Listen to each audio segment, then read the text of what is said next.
Thank you for tuning in to another episode of my Veterans to Success podcast. You probably know by now, my mission is to help 1 million veterans and entrepreneur business owners achieve the dreams, goals, and aspirations they deserve. That is why I created the Veterans to Success podcast, because I get to interview guys, men and women, who want to share their fascinating stories with you about their time before, during and after their time in the military, so you can benefit and overcome your challenges. So sit back, relax, and get ready to be mesmerized, astounded, and entertained.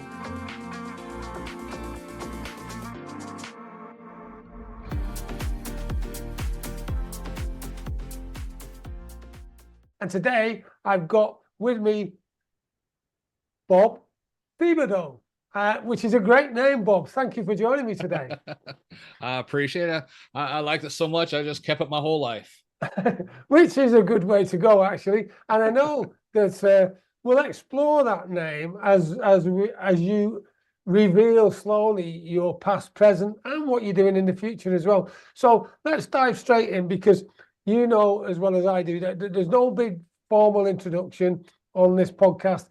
It's to help those that are listening to really get to grips on what makes you tick and how you transitioned and what you're doing now, if that makes sense. So let's find out. Tell me a bit about your life before you joined the military. Well, I joined the military straight out of high school, and I was bounced back and forth between my grandparents and living with my dad. My mother died when I was 18 months old, giving birth to my brother. He died 28 days later. Oh. And my dad was 19 years old at the time, and this really hit him hard.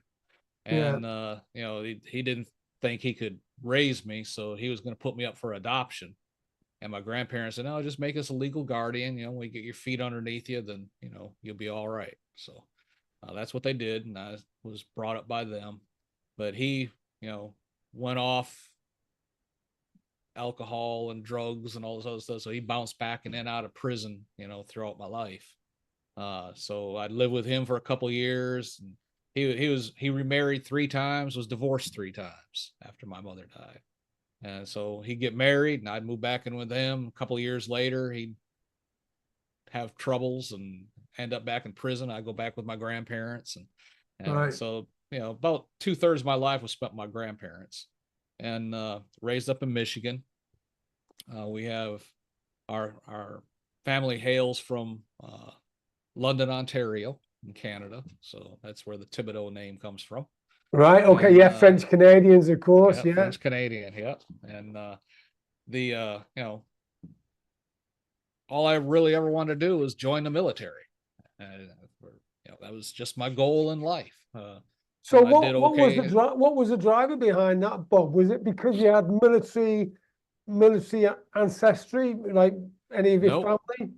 No, nothing like that. A mentor, I guess you could call him, when I was about 13 years old, he was a veteran, served in Vietnam, 68, 69, came home and he was into racing outboard boats, and that interested me.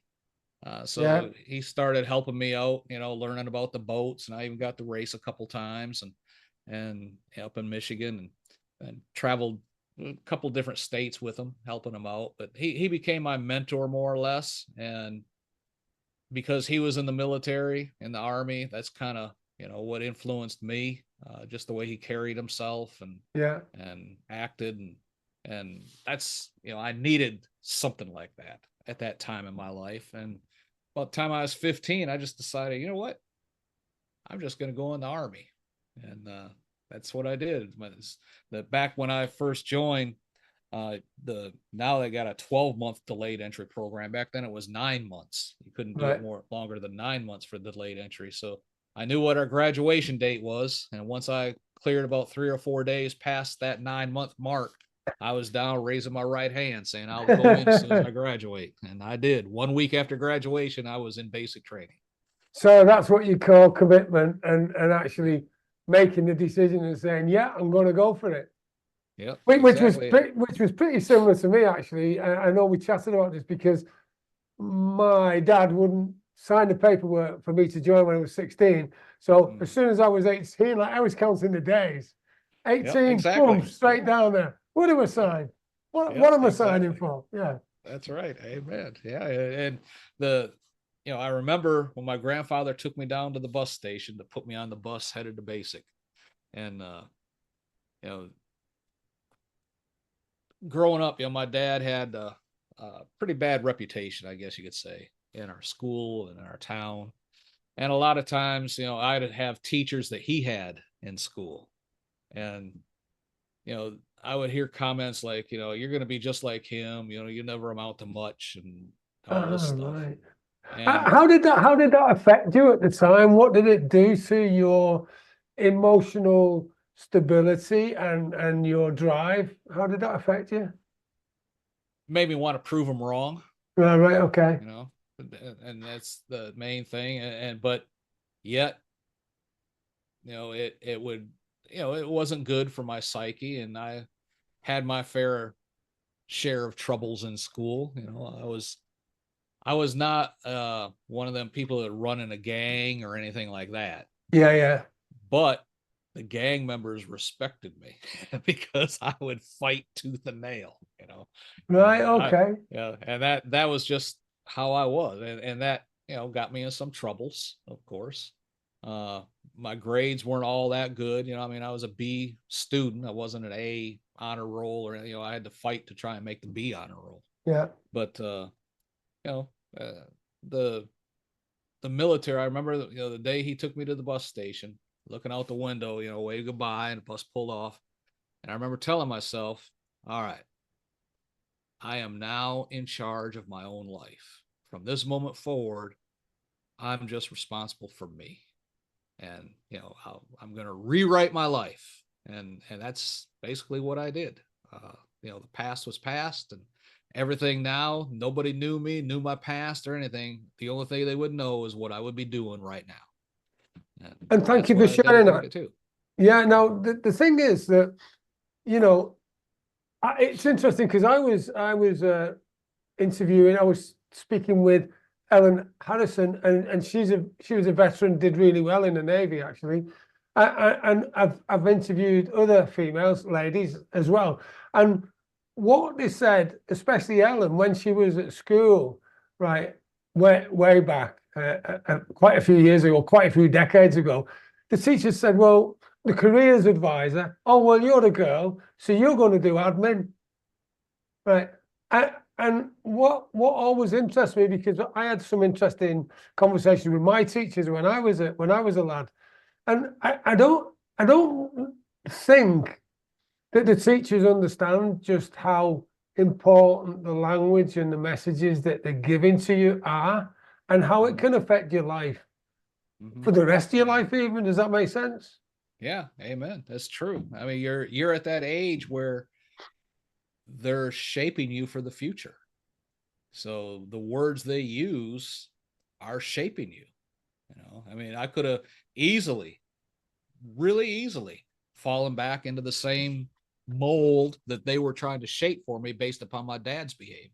Yeah, yeah, yeah. And it was very fortunate actually that well, I'm assuming, well, by what you said, very fortunate that you met the mentor, the former Yep. Vietnam vet Yep. who shaped you and Yeah. actually set you up for a military career. So your grandparents, as your grandfather put you on the bus, right? What were the conversations before that with your grandparents? Were they proud or cautious, trepidation? Yes. I remember when I went home and I told them that's what I wanted to do, and Vietnam had just ended. Yeah, of course. When I was ready to school, I joined in '76, Right. and Vietnam had just ended, and they were like, why don't you just go to college and figure out what you want to do? This is what I want to do. This is what I want to do.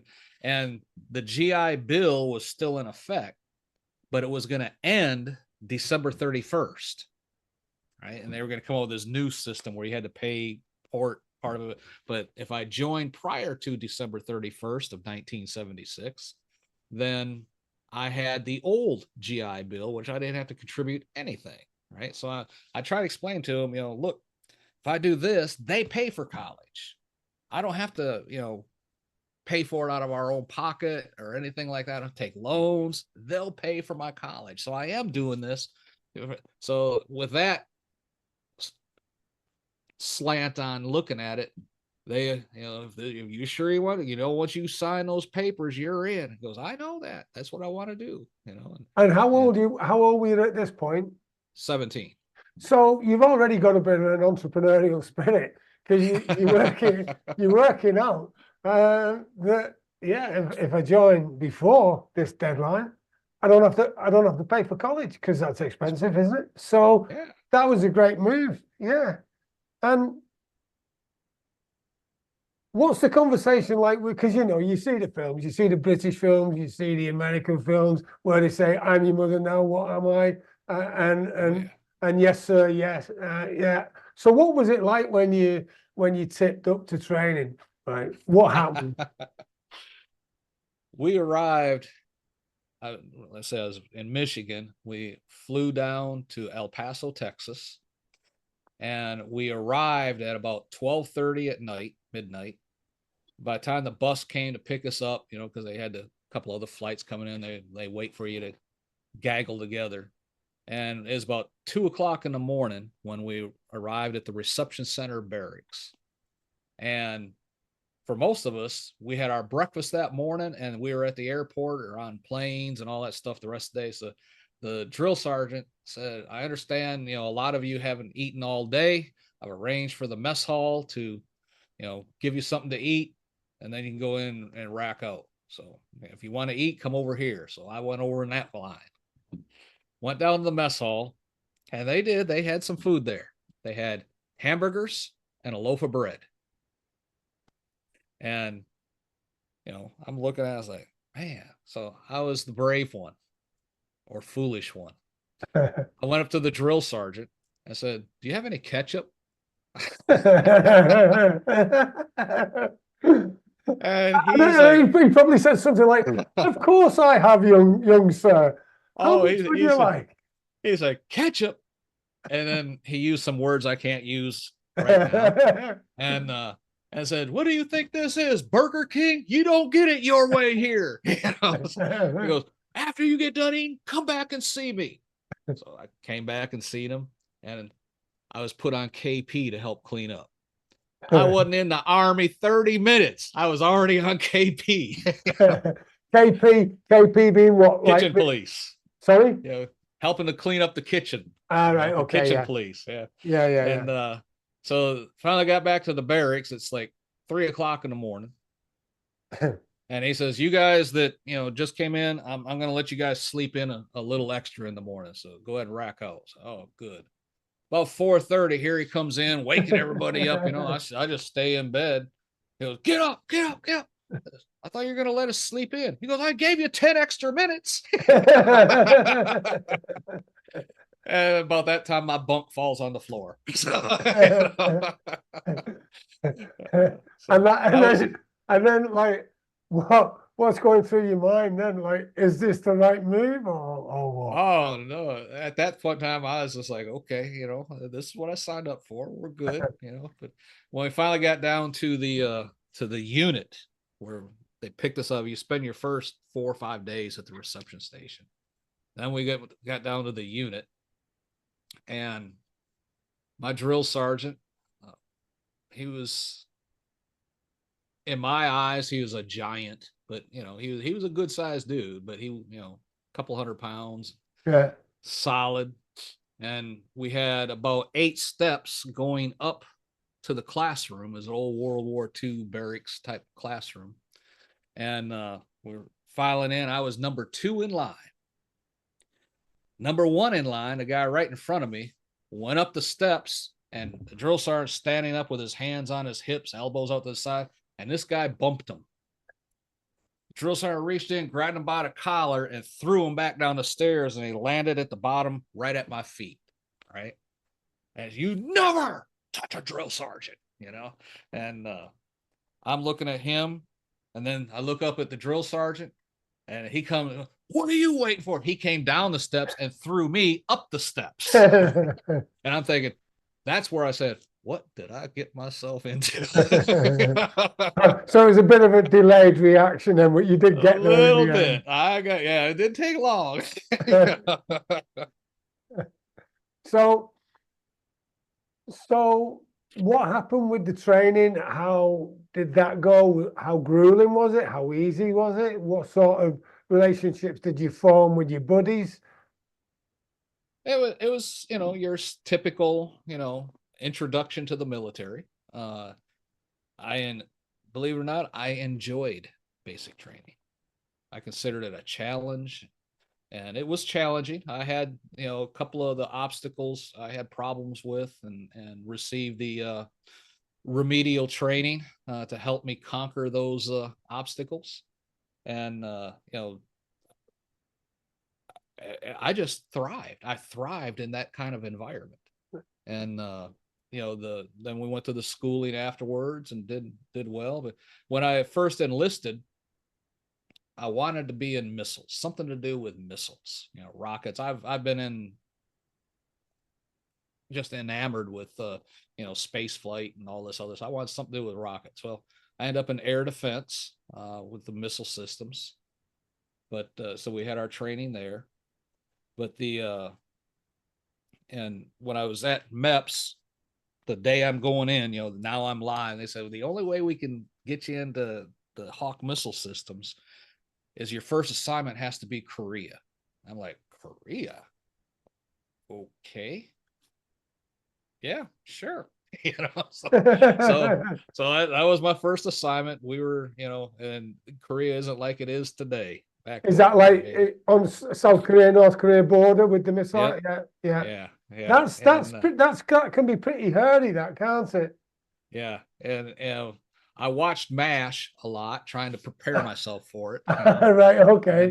Which was a great program, actually, and I still watch the repeats now. Yeah, that's right. But it was interesting. But and I love. We had a mission.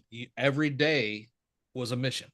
We were observing traffic in North Korea and all this stuff. So it was a real life mission, and that helped out forming my knowledge and understanding of what this job entailed. So when I went back to the States, it was, now I'd been promoted, and now I'm training other people and stuff like that. So I could impart that wisdom to them.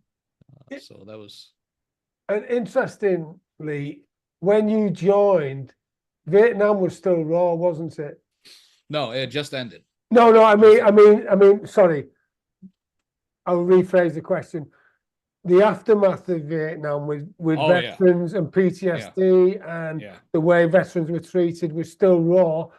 Because I remember speaking to a Vietnam vet when I went over with the engineers to tour at Fort Lewis, near Seattle, in Washington State, and this guy, lovely guy, he said to me, if you wanna know what it was like in Vietnam when we were fighting the Viet Cong, you watch Platoon. He said, forget Kelly's Heroes and all of that, which is the nice side, because Platoon was pretty brutal, actually. It showed how you were fighting against each other. The public weren't welcoming you. It was real tough, wasn't it? Yeah. And when I came back to the States, I experienced some of that, not as bad as what the Vietnam vets did in the 60s. But, I was, you were required to travel in your Class A uniform, and stuff like that when you're under orders. And, I'm walking through the San Francisco airport, and, some people, spit on me. And this is 77. Yeah. And it's like, so yeah, it was still there, but it wasn't as bad as what they went through. That's like, well, I mean, sure. Well, it's interesting that the military upper echelon didn't realize, because if that's the case, it's like putting a target on your back, really, isn't it? Making you travel in uniform.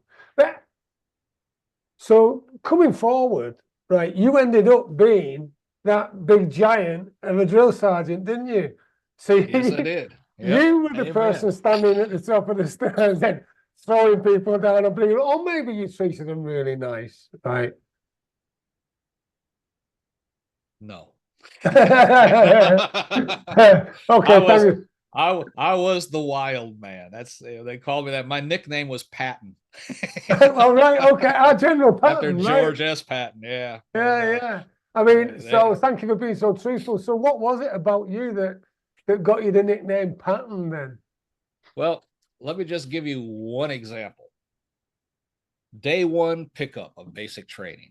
That's the beginning of the first 4 or 5 days of what a lot of people call Hell Week and all that. We would usually pick them up about 10:30 in the morning. And the first thing they'd have to do, we had to inventory all their gear they'd been issued, make sure they had anything, because if they were missing something, we had to get it for them before training started and all this stuff. As soon as that was done, we were headed off to chow. And let me back up. We usually got them just before chow. So, you had your about an hour to get them organized in the platoons and all that stuff. Then we took them to chow. And then come back. Then we did their inventory. That took about an hour or so.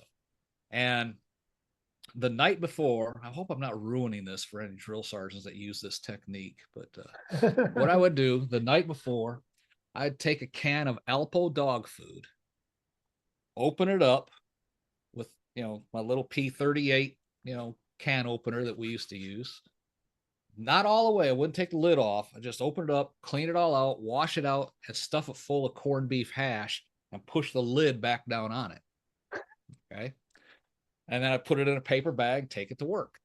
Well, as we got them from chow, we're out there and it's the formation and we're getting ready to do their inventories and stuff. And the way the inventories we conducted, one drill sergeant would be up on the platform and he'd had the list of everything you're supposed to have, and start with duffel bag, one each, hold it up. They'd hold up their duffel bag, make sure everybody had a duffel bag. Everything we call off now, you put inside your duffel bag after you hold it up and a drill sergeant inspects it.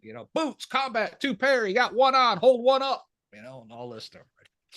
And I get up there and I say, excuse me, Bravo Battery, but because you idiots, and I just use the word idiot instead of what I was really saying, took too long in the chow line, I didn't get a chance to eat my lunch. But it's not my first rodeo. I brought my lunch with me.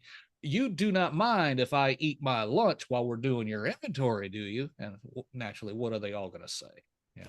No, drill sergeant. What? I couldn't. Did they say something? Stuff like that, right? So, all right. So I pull it out. I'm up on the platform. Everybody can see it. I see this, and I'm holding out where they can see that it's dog food.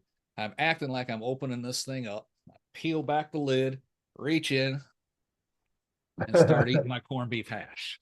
And now I'm walking around doing their inventory while I'm eating this can of what they think's dog food. And I see one of them looking at me, and I say, "You want some?" No, drill sergeant. You don't eat dog food? No, drill sergeant. Why don't you eat dog food? You think you're better than me? I played mind games. It was so much fun. And they so much fun. They're probably scarred for life now. Oh yeah. Well, I also had wired my barracks with speakers. Right. And Okay. I had them on a timer with a tape deck in my office. Every morning at 3:45, that timer would go off and it would start playing Reveille. Right. Okay. And after Reveille, there was a 30-second pause, and then the national anthem would start. They were required to, in that 30-second pause, to completely strip their bunks all the way down to the mattress and be standing at the position of attention at the foot of their bed. See if I get this right. Blankets over the left shoulder, sheets over the right shoulder, pillow inside the pillowcase in their left hand, standing at the position of attention for the national anthem. And that's where I would be walking through, making sure they had done that. My reasoning was so they would make their bunks fresh every single day and not just try and smooth out all the wrinkles and stuff, but they had to pull them tight every single day. That's the reason I did it. And that's great, because I did a podcast, and I know there was there's an admiral who was former SEALs, that is make your bed, right?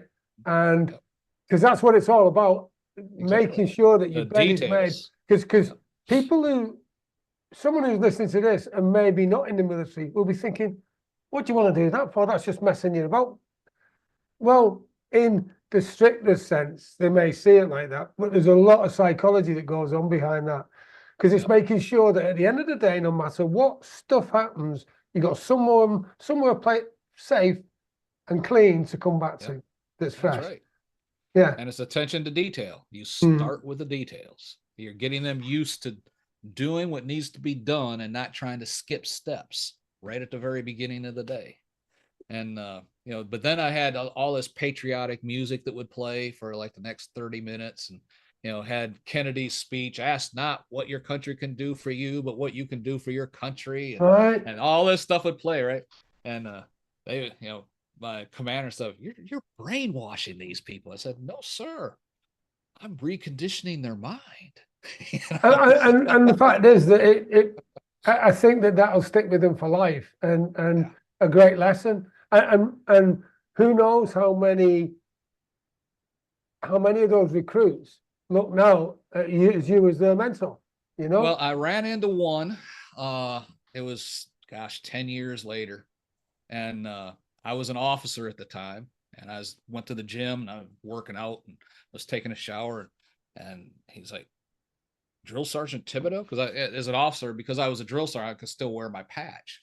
Right. Like, Drill Sergeant Thibodeau? I turned around and said, oh, sir. I said, yeah. He goes, I was one of your privates in, Bravo 3.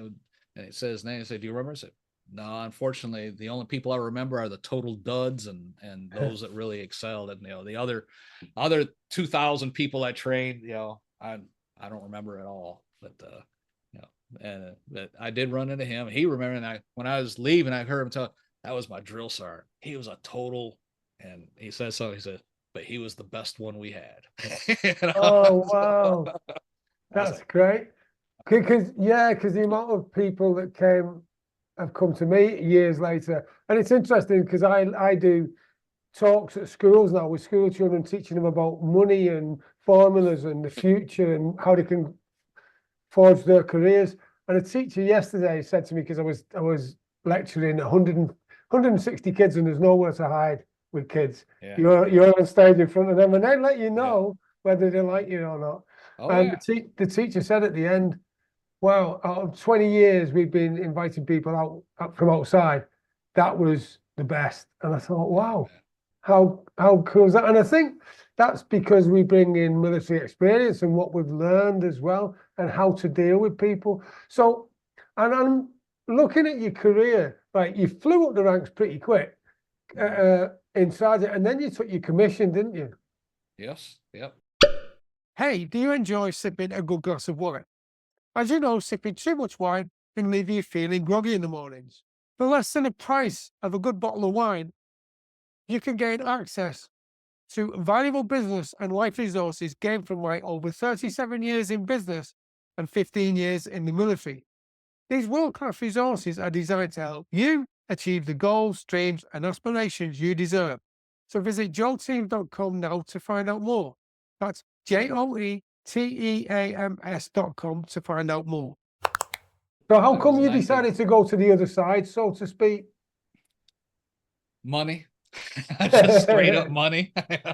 One day I was getting ready to leave drill sergeant status, because I'd been 3 years, and so I was looking at that, and I was looking at the pay charts, and I realized what I'm looking at. A captain at 20 years who had more than 4 years of enlisted experience made about $400 or $500 more per month than a sergeant major.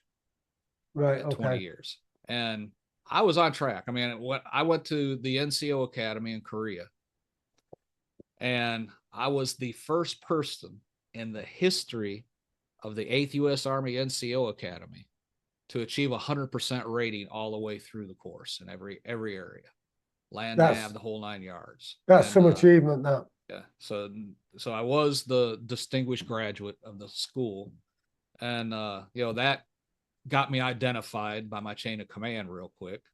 They had decided, you know, we're going to put you up for NCO of the quarter. So, you know, that's what the unit did. And I went to battalion. I won that, you know, and I was ingratiated, I guess you could say, to the sergeant major of the battalion, you know, my boy, you know, type thing. Right? Yeah. And so he, you know, naturally I won that, went to brigade. When I graduated the NCO Academy, the commanding general of the brigade sent his staff driver out to our unit in Korea, pick up my wife, bring her to the graduation ceremony, then took both of us back home. You know, I mean, that's what the commanding general did. You know, so I had made a name for myself, I guess you could say. But I won the brigade NCO of the quarter, went to I Corps, and won I Corps' NCO of the quarter. And then like 2 months later is the soldier and NCO of the year competition, right? Well, you know, the I Corps, you know, they send you to, you know, division. So I Corps being the intelligence corps.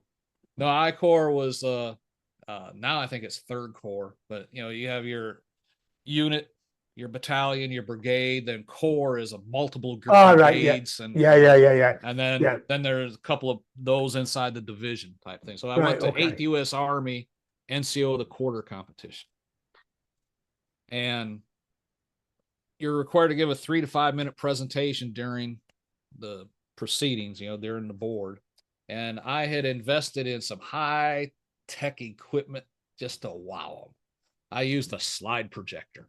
Whoa, that's technology at its best. Yeah. And I had a high tech one that had a remote control.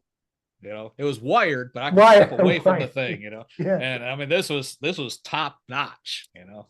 And during all of my practice rounds, all of my other boards, everything, this thing went flawless. Boom, boom, boom, boom, boom. For this competition, the 8th U.S. Army NCO of the year competition, I had my first jam. And it wasn't a big deal. You know, I hit the button and it jammed. So I walked up, just slapped it, reset it, and off I went. You know, continued on. Everything else was fine. And I lost. Now there's 3 voting members, and I lost by 2 points. And I found out, no, I'm sorry, I lost by 1 point. And I found out each one of the 3 docked me 1 point for that jam in my presentation. I took second place. I missed first place by 1 point. So that means I would have been ahead 2 points if that thing wouldn't have jammed. I would have been the NCO of the year for 8th U.S. Army. But taking second place wasn't a big, you know, that's not a, you know, I mean, thank God for that. But, you know, that's how that panned out. Well, I went back to the unit, and our unit at that time was turning over to the Rock Army, and we were all being shipped back stateside. I was going to Tacoma, Washington, Fort Lewis. And he said, "You're going up for staff sergeant." I was sergeant major, you know, I'm not eligible yet. I won't be eligible for another 6 weeks when, you know, that board takes. Sergeant Thibodeau, I am the sergeant major. I am telling you, you are going up to this board. Yes, Sergeant Major. You know, and there was about 30 people going into the board, the promotion board, and I was the last one. So I went in, and by this time, through all my practices, through all the other boards I've been at, this is just old hat for me, you know. And they would ask their questions, and I'd, you know, position of attention, first sergeant, you know, and then give the answer. And we got all done, and they just started laughing and stuff. And Sergeant Major said, "I told you he was good." Well, I ended up getting promoted 6 weeks early. I don't know how they worked that all out, but you know, when I got landed in Fort Lewis, I was a sergeant. 6 weeks later, my name came out on the promotion list. So, you know, so praise God for that. But, and you mentioned your wife was with you in Korea. How how are spouses treated in the American Army? It's an unaccompanied tour is what I was on. So it's up to you to take care of them. But I mean, they still have medical and ID cards and all that stuff. Uh, because of where we were located at, there was a couple of times where we had to evacuate them to what's called Yongsan, that's Seoul. Yeah. In preparation for evacuation. One time was just a practice drill type thing. The second time, it was a fairly tense situation. Let's put it like that. Right. Okay. And matter of fact, that particular time, I was in charge of guarding the deuce and a half, taking some of the dependents to Yongsan. And the Koreans, they don't know what's going on as far as the they hear the aftermath, put it like that, of what happened. And I'm riding right at the back of the deuce and a half. I got all the dependents up front, and I'm just watching. I got my M16, and this car pulls up, and someone throws something up into the back of the truck. Now, I don't know if it's a grenade. I don't know what, but as it's coming in, I'm reaching out to grab it like this, and I just flung it right back, and it went right back through the window it came out of. Good shot. And yeah, and they were just throwing up some pecans or something like that, walnuts or something, because they seen the women up there, so they're just here, here's some snacks type thing. Yeah. But like I said, I'm watching. I'm doing my job, and all I see is someone throw, and this thing's coming into the back truck. I just reached out, grabbed it, and in one motion threw it right back out. It just happened to go right back in. Ping, the guy. It hit him right smack bang in the center of the forehead. And then the truck pulled off, right? And he's like, but hey, but that's been on high alert. Yeah, definitely. Yeah. So you've gone over to the other side, so to speak, taking your commission. When is it that you decide to, well, you know what, I'm going to start looking at other stuff? Because you went and moved to the National Guard, didn't you? Well, I didn't make that decision on my own. It was made for me. And when I had planned out my transition, one, you had to have less than 9 years in when you became commissioned. And I had it timed out where I would get commissioned 2 weeks before I hit 9 years. Right. That's number one. Number two is the promotion process for captain it was fairly simple. Everybody made captain unless you got caught doing something stupid, right? Yeah. And like doing something with the general's daughter or something stupid, right? Yeah. It's like receiving PFC. Unless you are a total dud, you're gonna at least get PFC in the Army. Yeah. And that's the way captains are. And but the promotion process for captain was at 2.5 years, went up to the board. And if you did not get promoted, 6 months later, you went up to the board again. And that's when, 90% plus would make their bars. And then the promotion process for major was after you became a captain, 4 years later was a promotion process for major. If you missed that one, they're only once a year. So next year, you went up again. If you didn't make that one, then you had to get out. Well, my timing on this, I got commissioned in June of 86. So our first board was in January of 86. And I knew I wasn't going to make that board because I was going up against with everyone who graduated from ROTC, the academy graduates, that's the competition I'm going up with. So I knew I was not going to make that board. Yeah. But 6 months later, when that next one came out, then, I'm not competing against them and I'd be all right. So that would put me, at that point in time in my career, I would have about 13 years in, 12 and a half, something like that. And it was a good 9 months or so before you get pinned to your captain bars, right?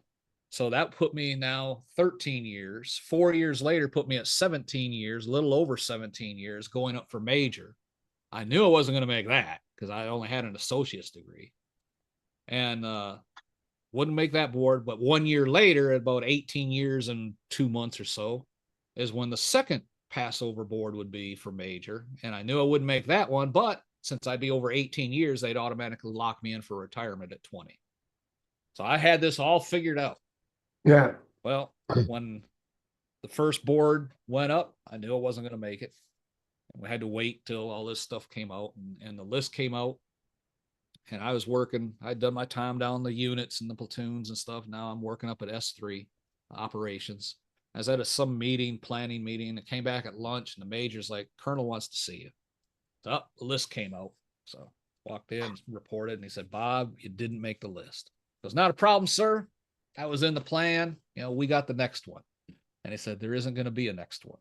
The Secretary of the Army, because they had too many people in the Army in 1989, they said. So they got to start thinning their ranks. They said the Secretary of the Army waived the second promotion board. You have to go to personnel and start out processing. And that was the end of my military career. I mean, no notice. There was no backup plan because I had this whole thing already planned out how it was going to work. And yes, I did go to the National Guard for a couple of years. But that wasn't, I just could not take that mentality of a weekend warrior type thing. And how did that make you feel? And what was your personal circumstances at that time? It was devastating. I mean, I could have gone back as enlisted. I found out 2 years later. And well, they offered me to go back for enlisted. They said, well, you can go back on E6 status. Well, that would have been about a 45% pay cut. Right. Okay. And I said, okay, I'll do that. Give me when I was at OCS, I came out on the E7 list. Right. So I was like, give me my E7 stripe and I'll do it. No, you got to go back through the whole process again, but you'll be all right. You'll be promoted first because you're already a platoon leader. So they know you can do the job. Well, that's a 3-year waiting list to get promoted for the MOS I was in. So that means it'd be 3 years before I could see E7. So that means we'd be struggling financially those 3.5 years. I said, I can't do that to my family. No, I'm not going to do it. So I got out. And what was your family position at that time? Had wife and 2 daughters, And how old were your daughters? Oh, they were little. They were little at the time. Right. Were, so, like 6 and 8, something like that. And so it was tough then, wasn't it? Because I mean, you're seen as bringing the money in, I suppose, and then all of a sudden you just abandoned. Yeah, and I had given my life. I mean, that was my life. I was, and my wife understood. There were times when, I would have to tell her and remind her, I married the Army before I married you. I mean, if duty called, I married the Army before I married you. And that's just the way it was. Yeah. And but when it came to that point, I said, okay, it's time for me to put family first. I'm not gonna go on E6 for the next 3-4 years just to stay in and make them suffer. Now it's time to buck up and take care of the family. And so the quickest way I could do that was to become an insurance agent, start selling life insurance. So that's what I ended up doing. And how did that go?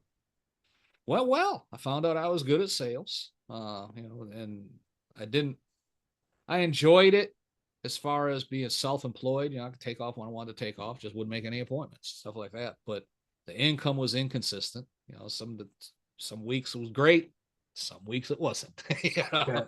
But then, when the first Gulf War started in 1991, my market moved 6,000 miles away, and the whole thing just collapsed. There was nothing. There was nobody to sell to. And because of everything that happened, I had started drinking a lot more than what was usual for the military. Yeah. which means, when military, that's like part of the lifestyle. Yeah. you Yeah. know? And you were Uh, drinking more, but and I you were was drinking more than exceeding that. that. I was Yeah. exceeding that. And, and that, I'd put on probably 50 pounds just because of the alcohol, could quit running and exercising and stuff.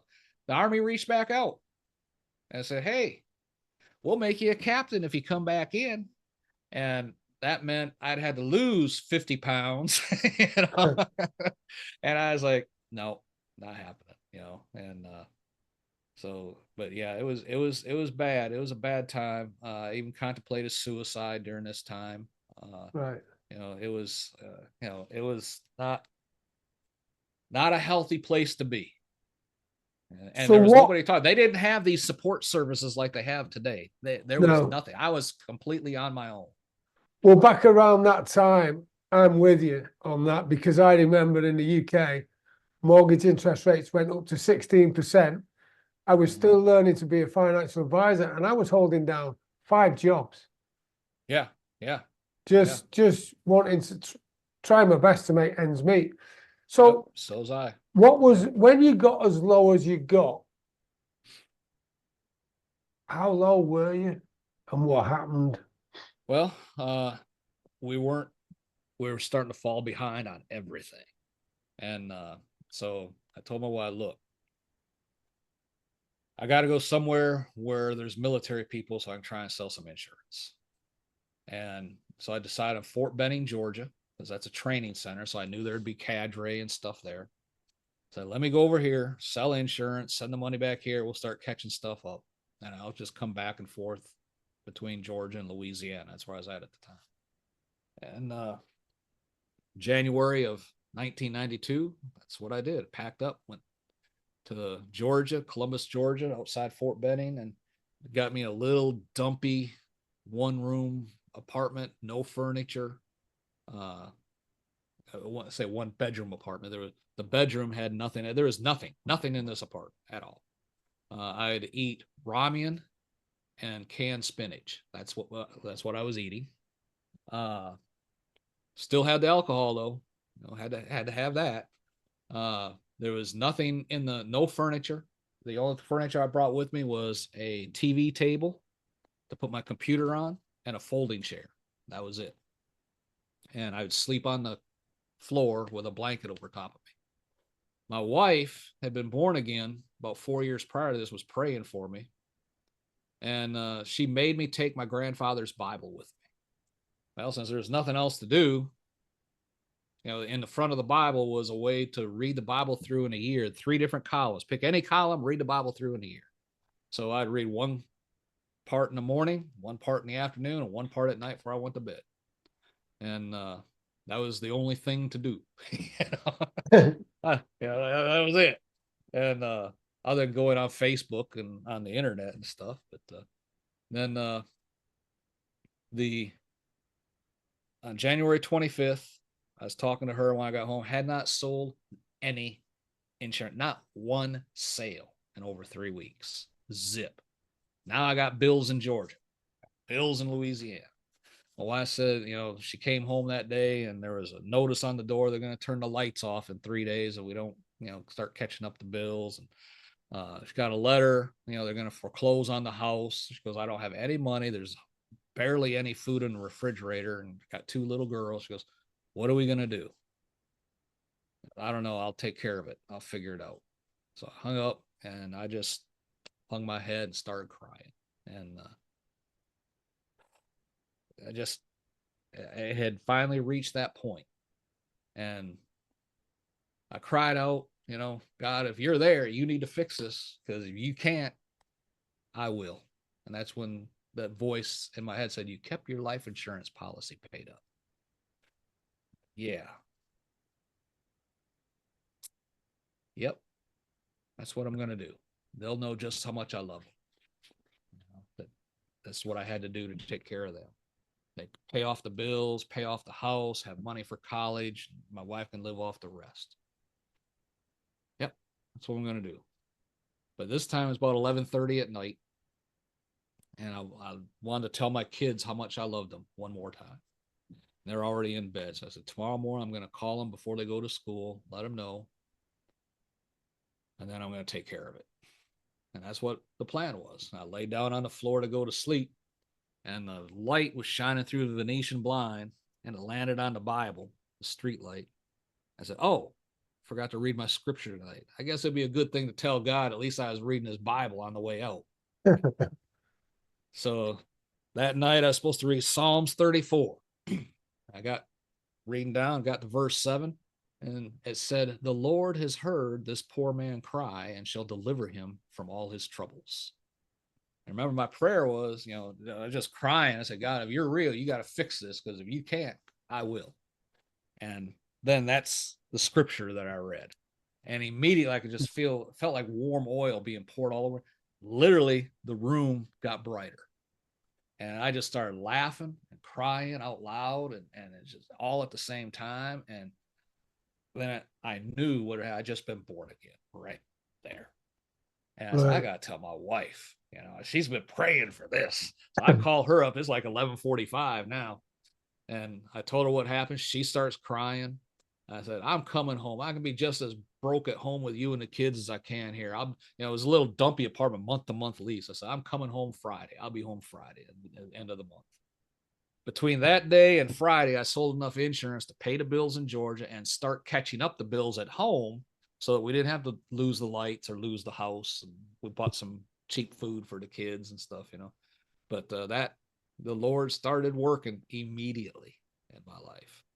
And but I was there. I was at the point that if it had been earlier in the night and I could have just told my kids goodbye there, I would have. I'd have took my life. And thank you for sharing that, because suicide is a big issue, and like, I don't know how it's being viewed in the States at the minute. We've just had some sad cases of suicide, and a particular member of parliament stood up and revealed that he'd contemplated suicide as well. And there was only a moment that stopped him, really, because he was supported, fortunately. And I mean, there've been times when, me personally, I've thought about, well, what's the meaning of life?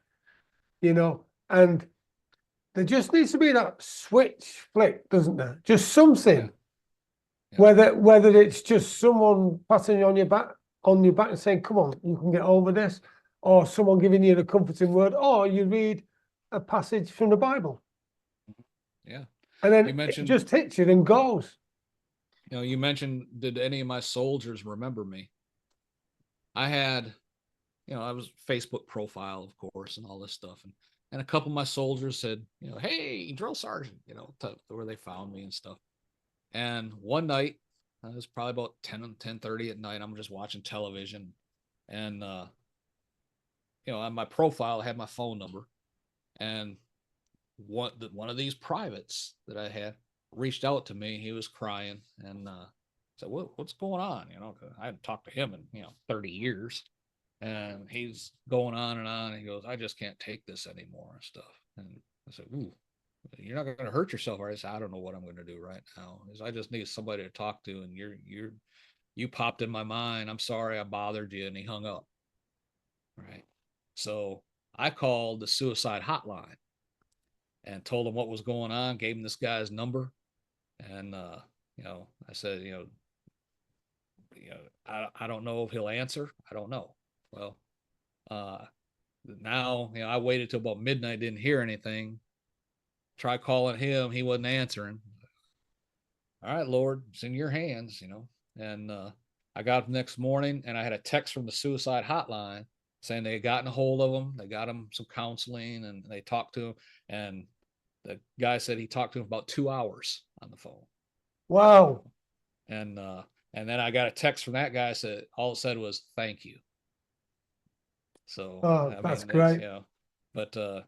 So yeah, they did remember. They remembered that, drill sergeant Tim may have been hard, but he was always there for him. And I guess that's why he reached out when he had nobody else. I don't know how I came to his mind, but, and like I said, I was able to make a difference. Let's put it like that. That's fabulous. So you carried on in the insurance industry for a while, and then you moved on to volunteer, didn't you? Well, I moved on to the police department. You know, I just got tired of, you know, living paycheck to paycheck, because, you know, you have good weeks. Oh yeah, but you're using all that money to catch up bills were the bad weeks, and then you go into the cycle of the bad week and you just spend all your money catching up the bills, so you got to make more bills to live this week, you know. And I just got tired of that, and I missed the camaraderie, the brotherhood, you know, of the military. And like I said, I was, you know, wasn't gonna be, you know, trying to crash diet and stuff to get down to the weight standards of the military again and all that stuff. But so at the time I was working for a company here in Maryland. We'd moved to Maryland because that's where my daughter had married a guy, and we were so tight financially that, you know, she said, come out here, you know, stay with us until you get under, you know, get your feet under, you get a job and stuff. And then, you know, I said, okay, that's what we'll do. So I was working for a company. Don't want to talk about their name or anything, but the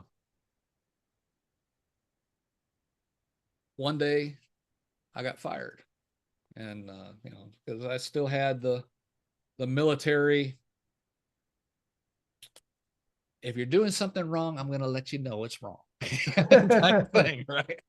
And it didn't matter who you were. If you're messing up, I'm going to tell you. And you know, that's what I informed my boss. You know? And he said, well, I don't need you anymore. Do you like coffee?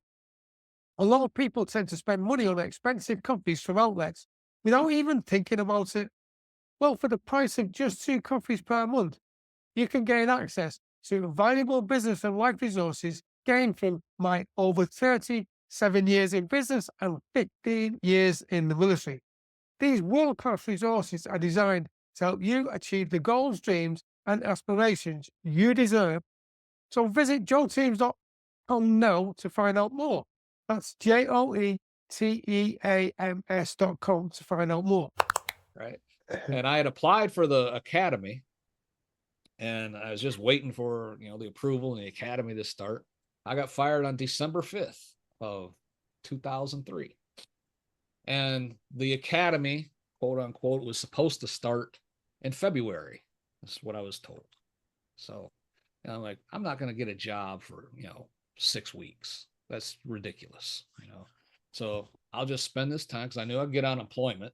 Right? So I said, well, I'll just spend this time working out, preparing for the academy. I was working out 3 times a day, lifting weights, going on runs and stuff. And I started dropping weight, getting stronger. I was getting there, you know. Well, February came, they said, maybe March. March came, well, maybe April.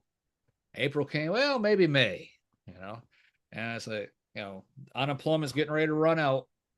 June, I think it was June 2nd. Yeah, because December 3rd is when I got fired or something like that. Anyway, the first week of June, unemployment was going to run out. And I'm in the best shape of my life since I left the military. So I told my wife, the day unemployment runs out, I'm going down to re-enlist in the Army. I'm going to re-enlist for 8 years. I don't care what job it is. I know they need the help because the Gulf Wars are going on. You know, I said, I know they'll take me, and I'm just going to do the final 8, and then I got my retirement. I'm not going to worry about it.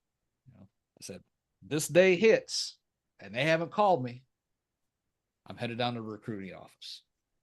And May 24th, they called.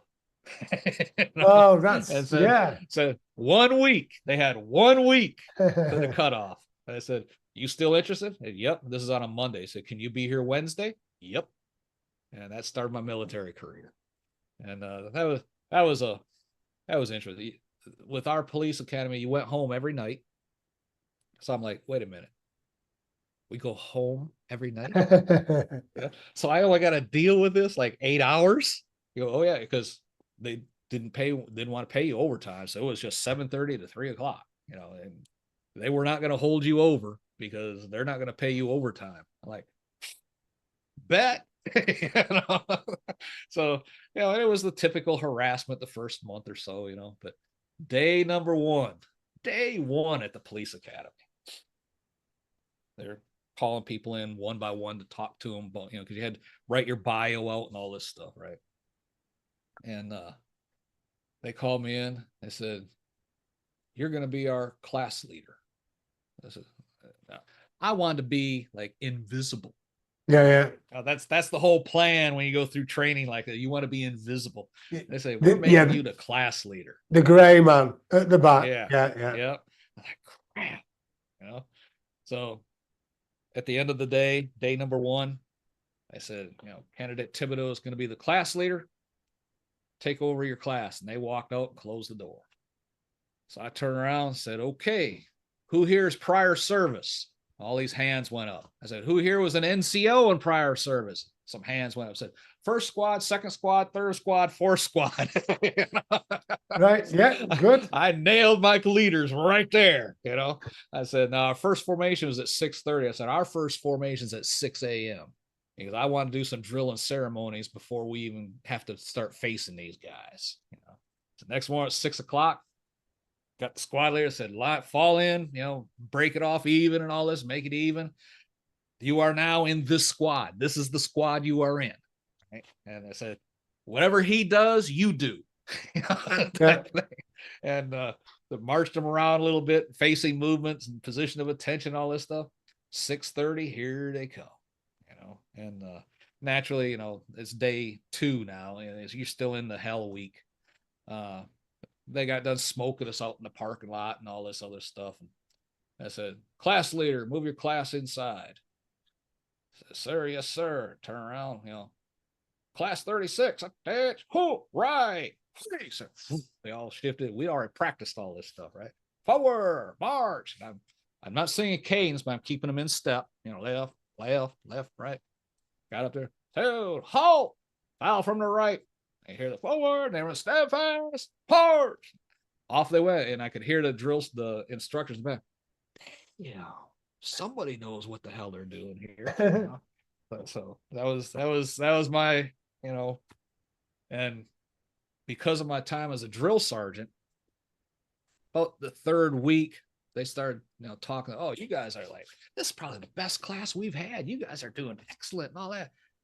At the end of the day, they closed the door. I said, "All right, tomorrow morning, here's what's going to happen. We can't breathe right." I said, they're setting us up. I see it coming. I used to do the same thing. It's called, there's 4 different leadership styles, and it's called a 4-to-1 zap. Leadership style 1 is basic training. 2 is, you know what to do. You're just not doing it right type thing. 3 is, you know what to do. You know how to do it. Sometimes you mess it up. And 4 is, you know what to do. Just go do it. Right. Yeah. I said, they took us up to level 4. Tomorrow morning, they're going to get our attention. So just be prepared for it. You won't be able to breathe right. Sure enough, formation in the morning, here they come. Just shark attack all over again. Right? Yeah. And after that, the class is like, what they going to do next? And that's interesting, because I always say to my sons when they were growing up, and they say, "It doesn't matter, Dad." I said, "Everything matters. The bad days, the good days, the not so good days, everything matters, and you learn something from all those days." And it's interesting that you've taken along the lessons just the same as I have, all the way to the police, and then you become, effectively, instead of the hunted, you become the hunter, even though the instructors might not realize it, because you know exactly what they're going to do. Yeah. And then your team, you've picked the great team leaders, which is something. I mean, why do everything yourself when you've got people around you who are good? And so you use them, and then as a team, you just become much more effective, don't you? Yeah, exactly right. And I think it was because of this. Matter of fact, towards the end of the course, one of the instructors pulled me aside. He goes, "You're going to go far in this department." He said, "They're already identifying you." So I mean, and I was promoted ahead of my peers, and as a sergeant, my goal was to make captain in 10 years, and I was on track for that until I got injured. And but I was a sergeant coming out on the first sergeant list, and after that was lieutenant, and then after that was captain. And so that put a halt to then your career, didn't you? What happened, if you don't mind talking about it, about your injury? our department was mainly highway patrol. Okay. And in the Baltimore, Maryland area, you get the tropical storms, hurricanes and stuff blowing in every now and then. And I was working midnight shift, and there was a big pile up out on the highway. And, I was out working the scene, and somebody ignored the flare pattern, and I got bumped in the process. And that started a whole series of, medical procedures and surgeries. And, I did get 2 new knees out of the deal. So that's a bonus. I suppose that's a bonus then, isn't it? Really? It was better than what what the alternative was. But I'd tease the doctor, just put some electrodes in there, man. Maybe I can get some speed out of these things. I'm not in a wheelchair or anything like that. I just can't chase bad guys down alleys anymore, And so that forced me to retire and reevaluate my priorities, and that's how I ended up in the ministry. And yeah, you've gone a real big shift over now. So how do you deal with failure? Conquer it. It's all mind over matter. I could still fail. I've failed numerous times. I just don't let it get me down. I'll never go back to that night like I was January 25th, 1992. I'll never go down that road again. I've had setbacks, and things didn't go out as planned, and I'm like, okay, try something new. Different hour, different day. And on the flip side of failure, then, what's the secret to your success? And I know you've still got stuff that you want to do. Oh yeah. So how do you overcome it, and what's the secret of pushing through and the success? What does it for you? It's never a failure if you know why it failed. It's learning by experience. That's one of my mottos I use in my coaching programs. I learn by failing.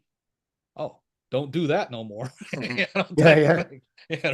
And that's when I started in this podcasting business, I knew nothing. And I started off with a flip cell phone on a free website, because I didn't even have a website, and I started getting a following, but it sounded like I was on a flip cell phone on a free website. But as I started getting a following, oh, that's cool. And then about 6 months later, I got approached by Wilkins Communications. Well, I mentioned their name. Okay, they're a Christian AM radio station conglomerate based in South Carolina here in the States. They said, "Hey, we heard your podcast." I didn't even know I had a podcast. I didn't know what a podcast was. So I mean, that's how naive I was, right? They said, "Hey, we think you'd make a great fit for our audience. Would you like to be on nationwide AM Christian radio?" Like, oh yeah, sure. Catch was had to pay for it. Just these little tiny details you learn as you go. But that was my education, and what I'm doing now, because I had to learn sound quality, time management, editing files, loading servers, and I had to learn it all on my own. And I had mentors guiding me and stuff, but still it was me doing the learning about how to do it. And there have been times when it didn't go as planned. Okay, why didn't it go as planned? And my son-in-law, he made me a checklist of things I had to do. Okay, click, click, click, click, click, in that order, in order to do a live broadcast or something like that. And it got to the point where I don't even have to go over the checklist anymore. I got it. I know what it's doing just from repetition, and I can actually teach other people how to do it. And which is brilliant. Yeah, and every now and then, say, "No, wait a minute, why isn't this working?" Okay, now I got to go back to the basics. Click, click, click, and it's still not working. Okay, so it's not me, it's them. So then I send off a support thing. This isn't working. And I get an email back. "We're looking at it. Okay, try it now." Click, click, click. It works. Okay, it wasn't me. It was them. Yeah. And you've mentioned a few times and call them maybe different names. What I pull through from that is that mentors and coaches, how important do you think it is to have those type of people in your life? Everybody has a mentor somewhere. It could be your mother, your brother, someone is mentoring you at all times. And if you're starting something new, don't try and go down a new road you've never been down yourself, because you don't know if the bridge is out. You don't know if you're supposed to turn right or turn left, and it's just a waste of time. Find somebody doing what you want to do. Find somebody who's doing it and ask them to help you to do it too. Yeah. And a lot of times you may reach out to someone and they're like, well, I don't teach people how to do this, but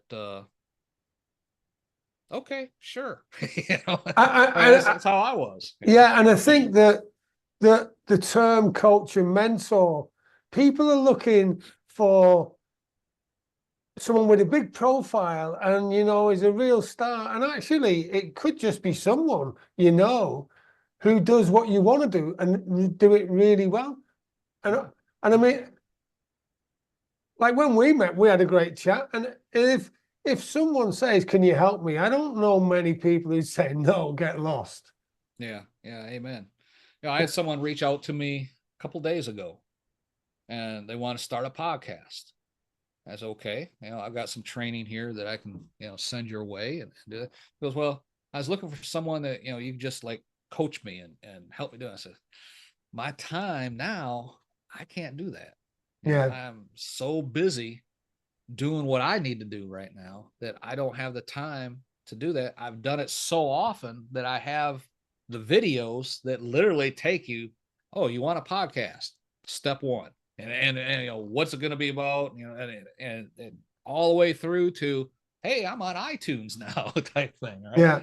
And I say, I've got these videos, just follow. If you have a question or you're stuck on something, you can always, email me and I'll jump on and try and help you get over that hump. But I don't have the time anymore to actually work one-on-one with someone, because otherwise I'd have time for nothing else. And I haven't heard back from them.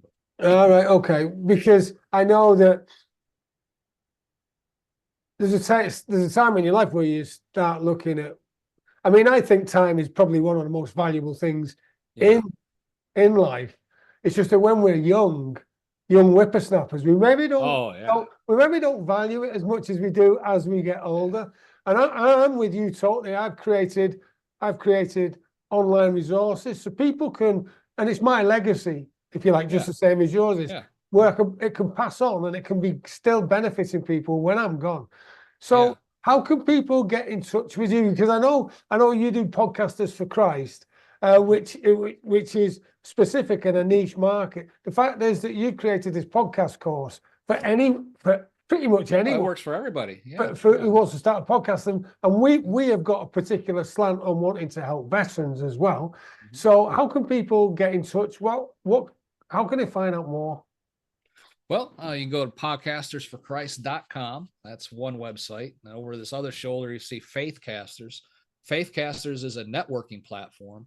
Our tagline is connecting great Christian podcasters with great Christian guests. And by say Christian guests, we're limiting the field, but authors, recording artists, business owners, CEOs, nonprofit leaders, you're not necessarily have to be, preaching from a pulpit. Yeah. Okay. Think of, like in the United States, you got Hobby Lobby, Chick-fil-A. They're secular businesses, but they're run by Christians with Christian principles. So if you're a Christian and you got a printing shop, you come on our Faithcasters and talk about how to set up your own printing shop, or how to make flyers, or whatever you coach people on. But that's a networking platform. People looking to do interviews and people doing interviews looking for people to interview. So that helps there. Podcasters for Christ. We have a radio station. We started Evangelism Radio back in 2010. Story all on itself. We were rated #1 in the world at one point in time for Christian online talk. The podcast we do, Kingdom Crossroads Podcast, evolved out of the radio station as a way for me to interview podcasters, or interview broadcasters, I mean. And now, like, it's expanded into so much more. We do all these different interviews now. But Podcasters for Christ, I call the central hub. because everything we do, on the main page, you got the 4 different areas that we work in: podcast training, radio, podcast interviews, and things like that. And they can just go to podcastersforchrist.com, click what they're looking for, and they'll be taken over to that area. And fantastic as well, because I'm coming on your show as a guest. Thank you very much. And That's you right. can hear about my story, because That's right. yeah, I want to share my story with your listeners. So got a Columbo question for you in a minute. Like, all right, just one more thing. I love Columbo. Yeah, he's great. He's just awesome. one more He's thing. just fabulous. Just one more thing. And then he always got them. He always got them. Because you knew he was going to get them. Yeah. It was just, Amen. when's he going to ask that question? Yeah.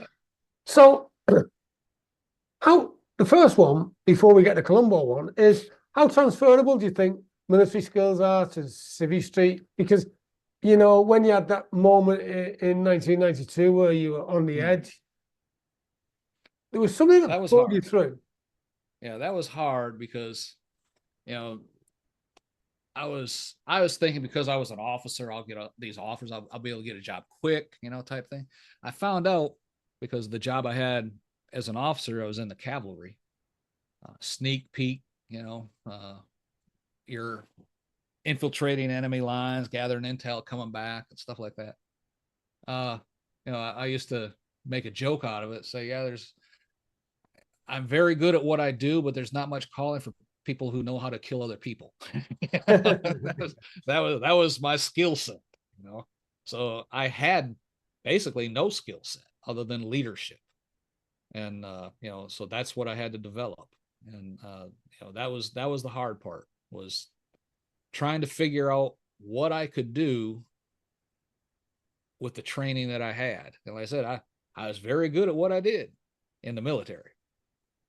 Trying to transfer that to civilian life was hard, until I figured out I just got to be me. And, you know, that leadership instinct. And that's one reason I became a cop, again, because it's paramilitary, we'll call it. You know, you get to carry a gun and you're authorized to use it if need be.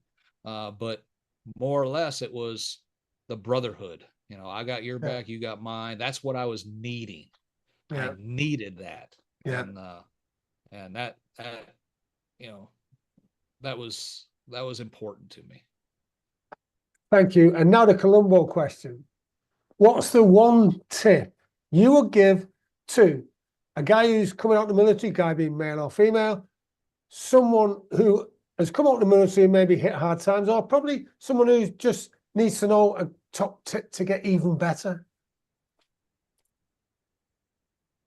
Decide on what you would like to do. Find somebody who's doing it and reach out to them and just ask them, can you help me do this? And they may take you under their wing and become your mentor, or like I had to do with the lady the other day, and say, you know, I don't have the time to do this anymore. I've got this, and this that can help you. Or if you actually need someone to walk you through it, I can point you in the right direction with someone else. But, you know, and I hated turning away business, but my business right now is at that point. I just can't set aside an hour or two a week to hand carry someone through. And they may be, whoever you're reaching out for as that mentor may be in that position. But just like I was able to refer her, they'll be able to refer you if they can't do it. But find someone that is doing what you want to do, somebody you respect, and just approach them. You know, sometimes when I first got asked about starting podcast, I didn't charge anybody anything. You know, how can I start a podcast? Oh, it's easy. Here's what we got to do. You know, and I work, and you know, some of these people went on and built their podcast up, sold it for 5 figures. You know, in just a matter of like a couple of years. And you know, so the system works. But they reached out to me, you know, and I was just doing my thing. I just plug it along. How can I start a podcast? Oh, come on, I'll help you. You know, and I just helped them out. Yeah. Now I'm so I get approached all the time, which is the reason I had to develop a coaching program to handle all that stuff. Well, Bob, thank you very much for joining me today. It's been an absolute pleasure learning about your life, the history, and what you got in the future. Thank you. Amen. I appreciate the time, brother. Be blessed. You too. Take care. JoelTeams.com is a resource I've created to fulfill my mission to help 1 million veterans and business entrepreneurs like you achieve the goals, dreams, and aspirations they deserve. JoelTeams.com is jam-packed full of valuable resources specifically designed to help you on your journey to success. Visit JoelTeams.com now to find out how you can join and start your journey to success immediately. That's JoelTeams.com, JoelTeams, JoelTeams.com. And until we meet again, have a brilliant day.